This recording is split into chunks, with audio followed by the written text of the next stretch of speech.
Agora quer dormir.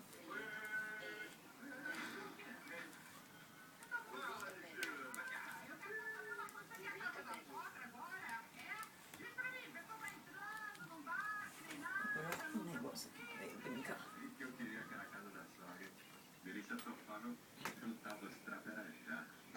O palhaço disse não usa trapo não, tá? Narra sabe por quê? Vai ter um veludo de crepe de seda de veludo, coisa assim, tá? Coisa de brilho. Não direi melhor, meu. Você deu a resposta certa.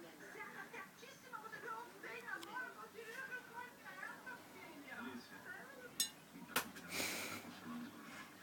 Por que você não é Bruno? Bruno foi como? Tomou chifre? O nome da minha casa não toma chifre não, Edith. Tudo é macho lá. Dá pra estar saindo o resultado do exame lá de DNA lá da Paulinha, da Paloma. E o Bruno, coitado. Tá, uma cambuzinho que só. Paloma? Paloma? É esse nome eu acho que... O que pensamos de Paloma? Esse nome, Paloma, vem na minha cabeça assim, mas vem como um vento. Vem, vai.